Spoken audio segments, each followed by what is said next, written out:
मुजम्मिल, आपकी तरफ आना चाहूँगी। जिस तरह से आप गुफ्तगू भी सुन रहे हैं, अब जो वोटर लिस्टें जो अभी तक दी है ना इलेक्शन कमीशन ने, उसके मुताबिक तकरीबन 2 करोड़ से ज़ायद वोटर्स में इजाफा हुआ है जो अभी तक शेयर की गई है डिटेल्स। 2018 के इंतखाबात का अगर हम रेफरेंस ले लेते हैं तो आप क्या समझते हैं कि अभी वोटर टर्नआउट भी, इस सारे सिनेरियो को माइंड में रखते हुए आप जवाब दीजिएगा कि वोटर टर्नआउट भी अभी ज़्यादा होगा? आप क्या समझते हैं, लोग ज़्यादा निकलेंगे? ये सारा मामला 2018 के इलेक्शन से अगर हम इसको कंपैरिजन में लेकर आते हैं तो आपको किस जानिब जाता हुआ दिखाई दे रहा है मुजम्मिल? देखें, इसमें बेशक आपने बताया कि मजीद वोटर्स का इजाफा हुआ है, लेकिन इलेक्शन के डायनामिक्स जो हैं वो पॉलिटिकल पार्टीज को देखकर चलते हैं, नंबर ऑफ वोटर्स को नहीं। वो इसीलिए कि अगर फेवरेबल कैंडिडेट मैदान में नहीं है तो फिर तारीख में ऐसे इलेक्शंस की बहुत सी मिसालें इस मुल्क के अंदर मिलती हैं जहां पे पॉलिटिकल पार्टिसिपेशन कम हो जाती है बढ़ने की बजाय। तो इस मर्तबा अगर पंजाब के अंदर, जहां पर बेसिक वॉरफेयर तो पंजाब की है ना, आपको पता है, सिंध के अंदर किसी हद तक पीपल्स पार्टी की बेसिस स्ट्रांग दिखाई देती हैं। बलूचिस्तान में बाप पार्टी सुना अलायंस करने जा रही है नून लीग के साथ, और इसके अलावा केपी के अंदर भी आपको पता है कि पिछले 3 टेन्योर्स तकरीबन 2 टेन्योर्स जो हैं वो पीटीआई के पास रहे हैं। तो पंजाब, अपर पंजाब यानी कि लाहौर से साहिवाल तक की, जिसके लिए पूरे मुल्क को सबोटाज किया हुआ है इन पार्टीज ने।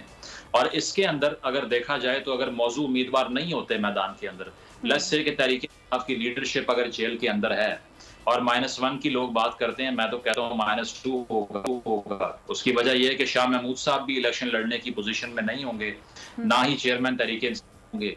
तो ऐसी क़यादत की एब्सेंस में एक बड़ी पार्टी की लीडरशिप जेल की सलाखों के पीछे है। मुझे ये लगता है कि ये सब कुछ देख के जो पॉलिटिकल पार्टिसिपेशन है वो कम होने जा रही है बढ़ने की बजाय, और टर्नआउट जो है वो मुझे लगता है लास्ट इलेक्शन से एटलीस्ट बाय द परसेंटेज शायद कम हो जाए। और दूसरी बात ये कि इलेक्शन कमीशन की तरफ से जो हफ्ते का ऐलान किया गया है कि आखिरी हफ्ता जनवरी का उसमें इलेक्शन हो सकता है, ये स्पेसिफिक डेट तो नहीं है, जो है वो अब तक हमारे सामने नहीं आया, और उसका अब मुझे नहीं मालूम कि क्या रीजन है कि वो स्पेसिफाई करने से इज्तनाब कर रहे हैं। लेकिन ये कहना कि इलेक्शन बिल्कुल नहीं हो रहे ये भी गलत है। ये कहना कि एक मखसूस तारीख पे हो रहे हैं इसकी भी क्लैरिटी मौजूद नहीं है।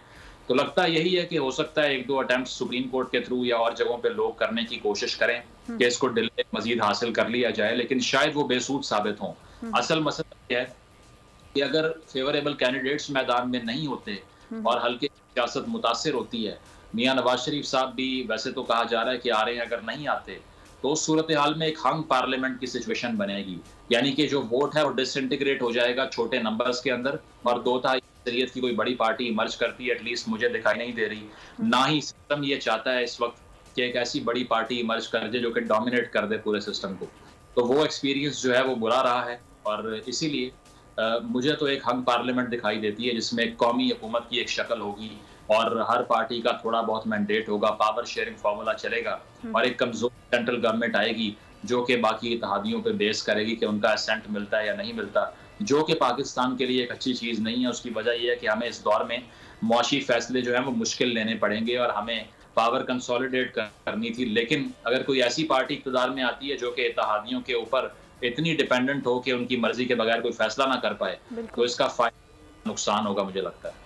बिल्कुल, लेकिन अभी हमें एक सिंगल आउट पार्टी जो है रूल करती हुई नजर नहीं आ रही। मुजम्मिल यही कह रहे हैं। सब्सक्राइब करें और बेल दबाएं ताकि कोई खबर रह न जाए।